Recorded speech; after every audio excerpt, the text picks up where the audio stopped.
Good afternoon. Welcome to the Postnatal Depletion and the Four Pillars of Health webinar series presented by MOMiTrack Fitness. This is session 2 of 5 in this month-long series. My name is Alexandra Sampson, and I am the owner of MOMiTrack Fitness. And before we kick off the second session in our program, I'd like to just give you a bit of information about MOMiTrack, particularly if you're not familiar with our company. So MOMiTrack Fitness is a fitness company that focuses on working mothers who are wearing dual hats as mothers and as career women. For a number of our clients and followers, there's certainly a drastic shift in becoming a mother and just the lifestyle change, and that for all women, but particularly also for working mothers who are balancing a number of roles and hats. And so MOMiTrack Fitness really strives to help women to address the obstacles in staying fit and staying healthy through a number of different initiatives.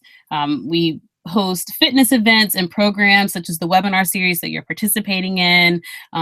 We put on fitness boot camps and fit camps. We also host Fit Mom Night Out events, allowing women and mothers to network and connect with each other. And again, all of these activities and initiatives are with the goal of really empowering women to maintain good health for themselves and for their families. And you can find us really almost anywhere within social media. Here's our contact information and different ways to get in touch with us. Certainly you can find our website. I encourage you to subscribe to our weekly newsletters, which is the best place to get additional information about the programs that we have going on, as well as to stay up to date with a number of the blog entries and postings that we post for weekly information and about fitness and fitness geared towards mothers. And of course, we also have our contact information for Twitter, Facebook, Pinterest, Instagram, and YouTube, which is one of our newer platforms. So today's session is on sleep, and I just want to note that if you have any questions that come up during the session, we will have a short Q&A period at the end, which will be an opportunity to post questions to our speaker. If you're viewing this webinar via our Google Plus page or through Google Plus, there will be a Q&A box on the right side of your screen. So if you want to jot down a question during the program, you can do so, and you can use that box to submit your question. If you're watching the program via YouTube or the MOMiTrack Fitness website, you can send your question via email to info@momitrackfitness.com, and we will collect your question that way. And before we move into today's program, I wanted to just briefly highlight the presenters for this series. I've called them the Dream Team because we truly do have an excellent lineup of women who are very knowledgeable on the topics that they're going to be speaking on. Last week, we heard from Dr. Christina Liparini, who kicked off the series, really just discussing what is postnatal depletion and the importance of self-care for women. If you did not have a chance to tune into that session, I encourage you to view it. You can find it on the event page for this webinar series, and you can also find it on our YouTube page. Today, we're going to hear from Cralle, and I'll introduce her in a bit more detail in just a second. Next week, we're going to hear from Jen Roberts. She's going to conduct our session on purpose, really discussing women and mothers maintaining a sense of self and self-identity as you transition into your new role as a woman and as a mother, and really not even just in initial stages of transitioning, but maintaining that as you continue in motherhood. So we'll hear from Jen next week. I will do a session on exercise and the importance of it, and also how to fit it into a busy schedule. And then we'll wrap up the series with a presentation from Cheryl Harris. She's a registered dietitian and nutritionist, and she's going to do a session on nutrition.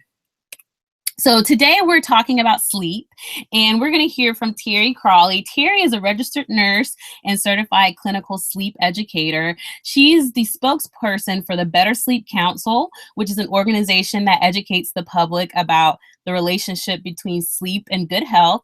She's also a sleep coach and consultant, and so she works with individuals and corporations. I just call her a sleep guru. And so at this time, I'm going to turn the program over to Terry. Hi, Alex. It's Terry here. It's a pleasure to be with you today. I'd like to tell you a little bit about the Better Sleep Council first. We were established in 1978, and we are a wonderful resource on sleep. And we provide a lot of information. We have a wonderful website, and we'll provide that address to you at the end. But it's a great website to hop on to and get a lot of great information. Next slide, Alex. Today we have several objectives for the webinar, and we're going to start out by discussing the importance of sleep. And we're going to go on to identify the signs of sleep deprivation. And we're going to evaluate ways to improve the quality and the quantity of sleep. And one of I'll say the major goal for today is maybe to help change the way you look at sleep. We live in a society that up to now, and possibly currently, we undervalue sleep. And as parents, as working mothers, all of us, we need to look at sleep a little bit differently and to prioritize it in our daily lives. And I'm happy to be within the context of this program for the MOMinar Fitness, because when you think of fitness, I want you to think of sleep. So we'll start off by saying there's a triangle of health, and it's diet, sleep, and exercise. And I look at the triangle as being an inverted triangle, because I see sleep as being foundational, because we have to get enough sleep in order to have a healthy diet and to get the exercise we need. I look at sleep as the starting point. If we're exhausted, we're not going to get that exercise, and we're going to make unhealthy food choices, because sleep deprivation really affects your metabolism, your appetite, and sufficient sleep really helps you maintain a healthy weight. So I'll start by saying sleep is a biological necessity and a medical requirement. It's something that you shouldn't apologize for needing. You shouldn't be embarrassed about needing it. I think in our society, we see sleeplessness or sort of powering through things as a badge of honor, and it's not. We have to be careful to realize this is a necessity that our bodies need, just like we need food, water, and we have to treat it as such. So we don't look at sleep as a luxury or an indulgence. And one of the common myths that I've learned, people tell me about, is people think they can power through or even get used to getting by on less sleep, and that's not true. Statistically, there's only about 3% of the population that are short sleepers. And by short sleepers, I mean people that can get by on 6 hours of sleep or less. But 97% of us need 7 to 9 hours of sleep per night. So keep that in mind. And I also go on to say that getting the sleep you need is a parental responsibility. To be the best parent and the best mother, wife, worker, everything, we have to get sufficient sleep. It's foundational. The next bullet point is take full advantage of opportunities to sleep. Don't put it off. Really weigh the risk benefit. Do you want to watch that TV show or surf the internet, or should you get the sleep you need? And I think you should get the sleep you need.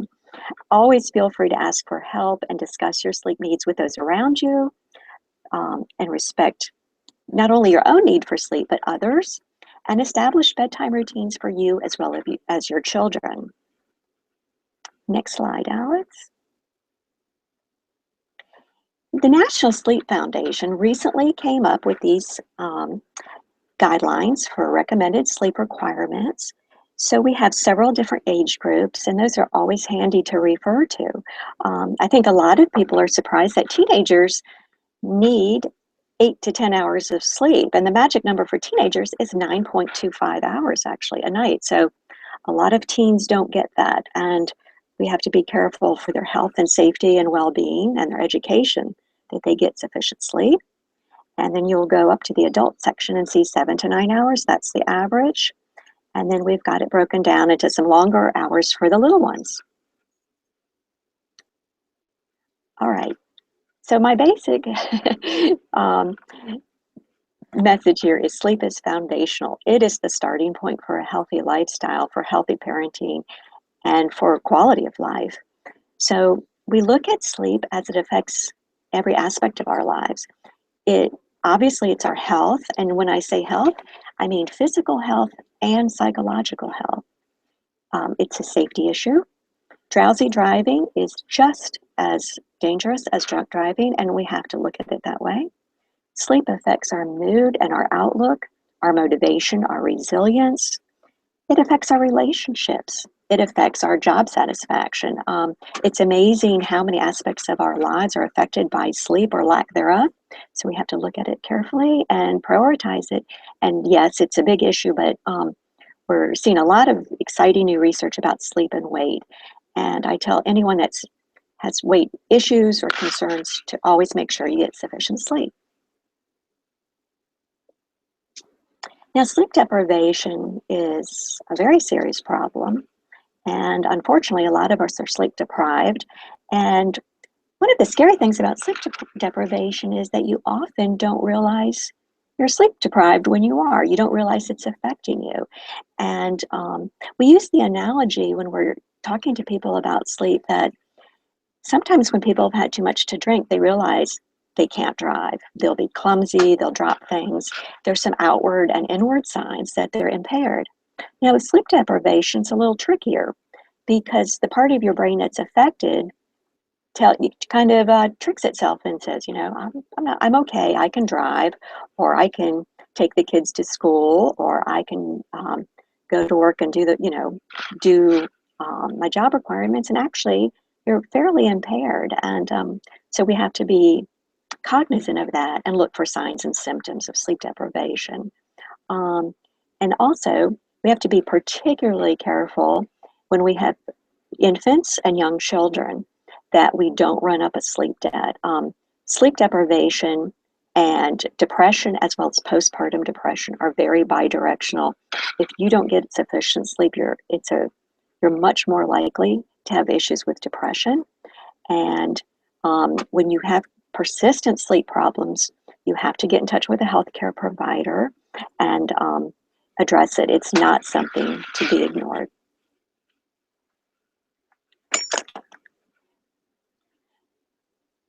So let's look at how sleep deprivation negatively impacts our lives.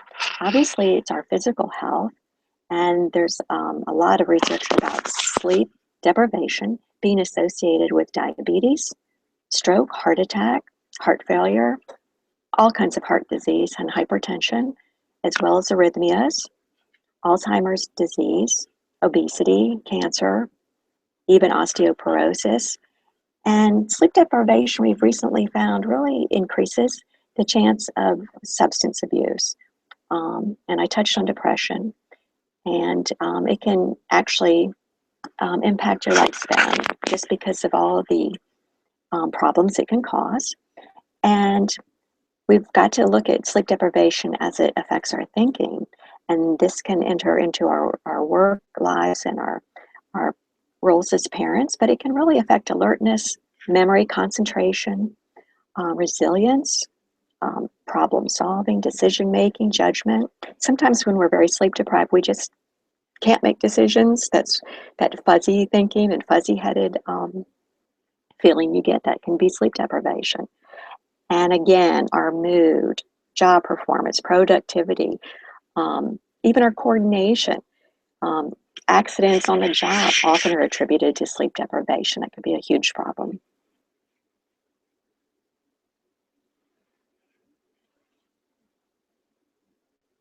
Okay, here are some signs.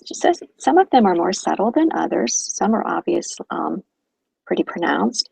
But here are some signs that you may be sleep deprived, and they include irritability, trouble concentrating, blurred vision, again, poor mental clarity, that fuzzy thinking, just a lot of trouble getting out of the bed in the morning. If you don't hit the ground running, chances are you're sleep deprived. If you're overly reliant on an alarm clock, that's another sign. I know it sounds crazy, but you should be able to get up without the alarm clock if you're getting enough sleep. Increased appetite, that's a sign of sleep deprivation. That anger for, just like anger that seems sort of, unwarranted, that's another sign. Falling asleep, say you're in a meeting and you say it's boring and you fall asleep. Well, it's one thing to be bored, but if you actually fall asleep, that just means you're sleep deprived. If you fall asleep when your head hits the pillow at night, you're sleep deprived. Usually it takes about 15 minutes to fall asleep at night. Decreased motivation is another sign. You just don't feel like doing things that normally you do like to do. Increased infections. Sleep deprivation really impacts our immunity, and we're much more susceptible to all kinds of infections and even chronic disease with sleep deprivation going on. And an intolerance to stress is another problem. And the stress is an interesting concept because that, again, there's a bidirectional relationship with sleep. The more stress I'll say the more sleep you get, the more you're likely to handle stress better. So sleep mitigates stress, and to counteract that stress, be sure you're getting plenty of sleep. And again, mood swings, pessimism, and decreased libido are other signs of sleep deprivation. Here are some sleep solutions I'd like to go over with you. And I think the most important thing on this list is to prioritize sleep and safeguard your sleep. Be protective of it.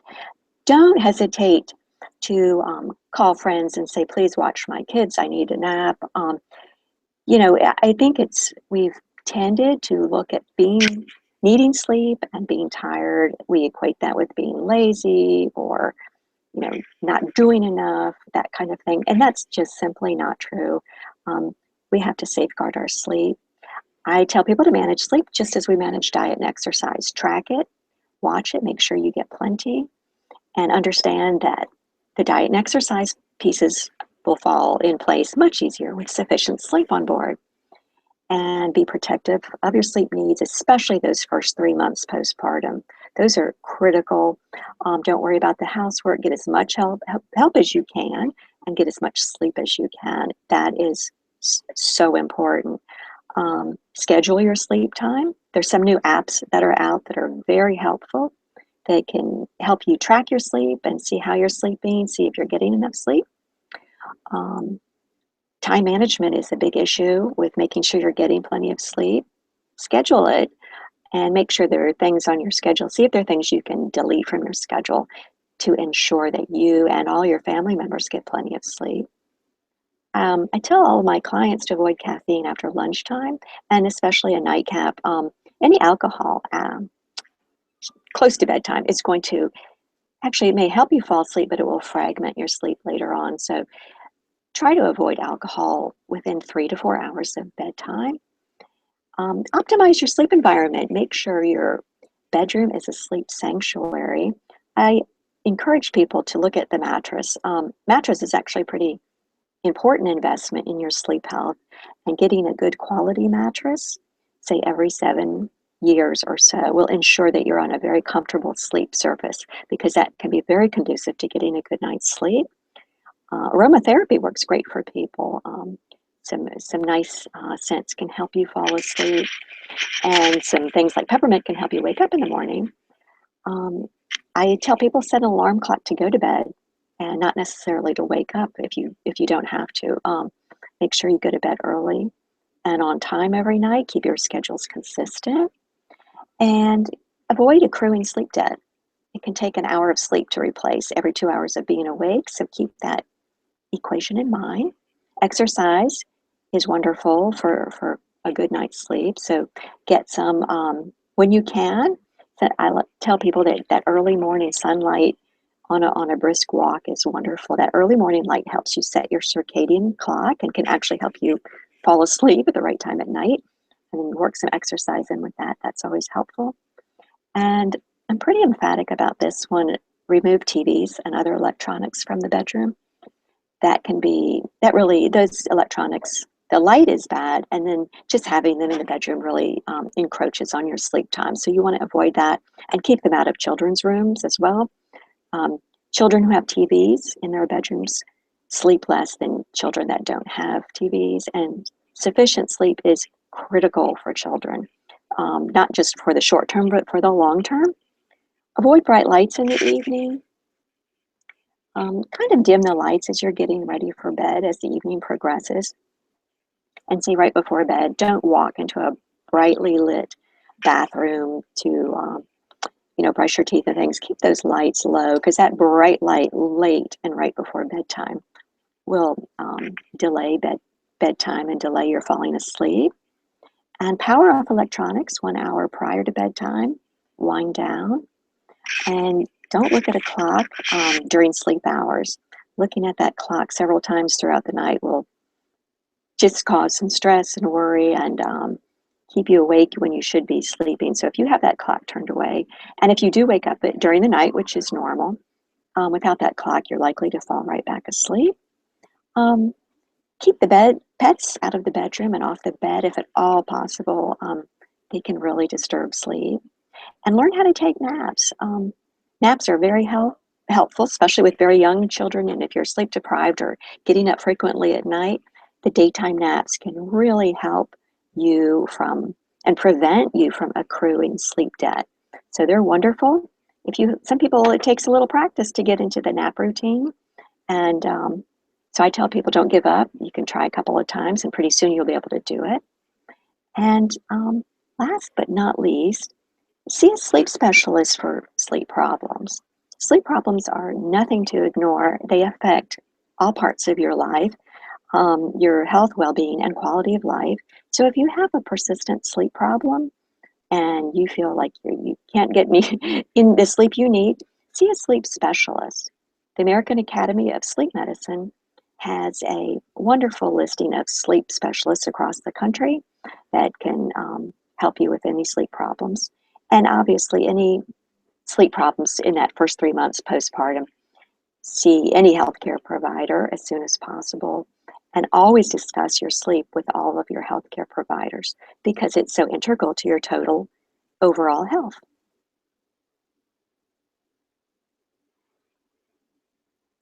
Okay, I think.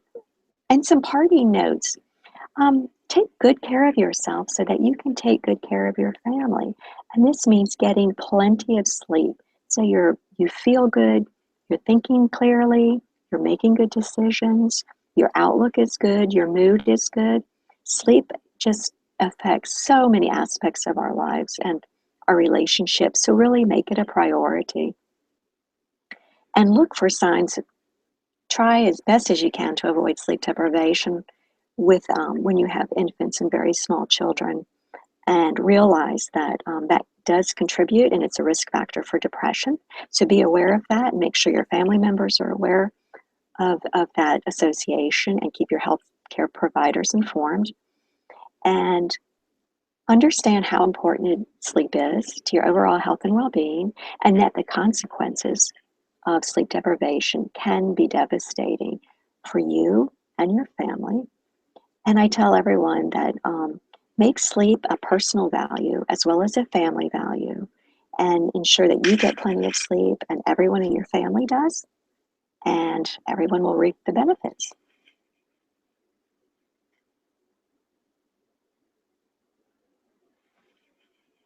All right. Alex, are there any questions? Thank you, Terry. So Terry's contact information is listed here. And this is actually the contact information for the Better Sleep Council. However, if you'd like to ask Terry a specific question, anything about today's presentation or about the services that she provides as a sleep consultant and sleep educator, feel free to send us a message at info@mommytrackfitness.com, and we will certainly get you connected with Terry. Again, if you have any questions that you'd like to answer now, we have about 4 minutes before we wrap up for the day. If you're on Google Plus, there should be on the right-hand side of your screen a box where you can submit questions. Feel free to use that if you have any questions. I know we have a couple questions that were submitted in advance. So feel free to submit your questions there. Again, if you are watching via YouTube or the Mommy Track Fitness website, you can send us an email to info@mommytrackfitness.com, and we will pose your question from the email there.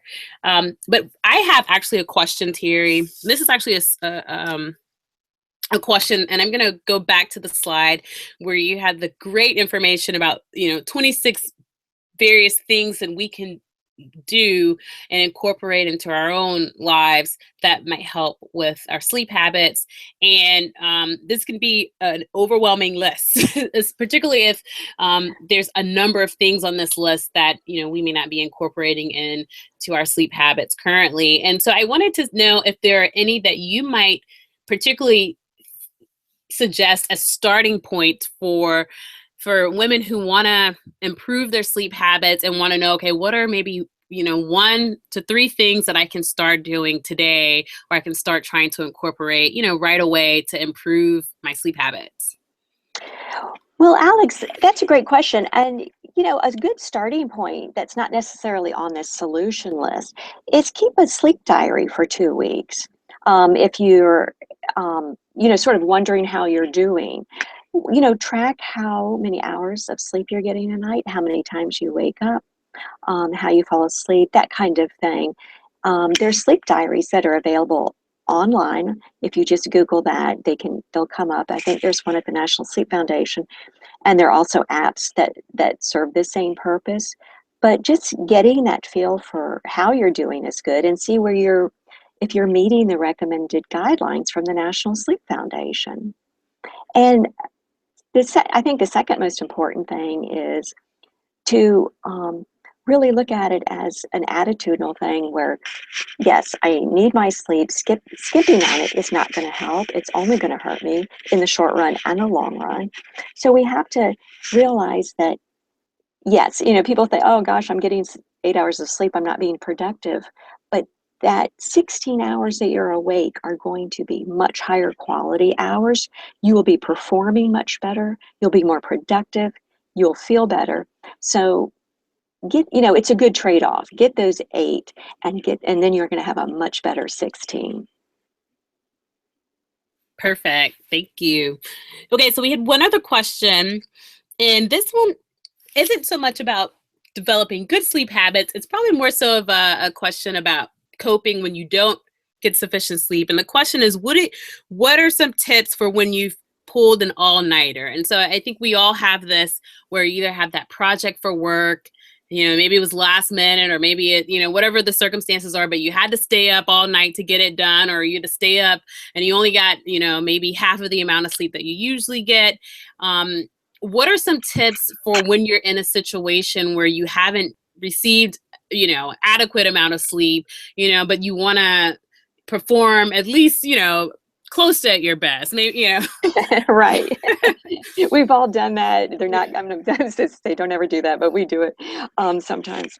And I'll say that I recommend if you've got, say, travel, or you're going to have a close to all-nighter later down the road, take some prophylactic naps. Take naps in advance to get a little extra sleep time under your belt. And then if afterwards, after the fact, making up some of that lost sleep with naps is really good. The naps can really help you get through the day. Even a short nap, say, if you're pressed for time, even 10, 15, 20 minutes, just to get you through the day is good. Also, getting outside and taking a brisk walk, getting a little exercise can recharge your batteries. But then as soon as you can, in the following days, try to go to bed earlier and sleep a little later to make up for that lost sleep. Great. Well, that puts us directly at our time. So, Terry, I want to thank you so much for the presentation today. This has been great information. I hope, I know I certainly will, and I hope many of the women that are participating live and that will eventually watch this this video or recording will refer back to the 26 sleep solutions slide. You know, for me, I think that's going to be my go-to when I'm trying to figure out, okay, what can I do to, you know, continue to improve upon developing, you know, great sleep habits. So again, thank you so much, Terry. Before we conclude, I do want to remind everyone about the remainder of the series. Again, we're broadcasting live every Wednesday this month at 12:30 p.m. Eastern Time. Next week, we're going to have a session entitled I Remember Me. Again, this is going to be presented by Jen Roberts from Conspire Coaching. And she's a career and leadership coach. And she's going to really talk about maintaining, you know, your sense of self, you know, having your own identity and goals as a mother and how important that is and our overall health. I genuinely think that of the 4 pillars that we're going to talk about in this series, this is the one that most women generally neglect because you get so wrapped up in everything else that's going on in life and the needs of those around you. And I think sometimes we forget to pause and really think about our own personal needs or desires. And so this is, I think, is going to be a really great session. So I encourage everyone to come back for that. On the 22nd, we'll be talking about exercise. And then on the 29th, we will conclude with a session on nutrition. And so thank you again for joining us. And we hope to see you in our next session.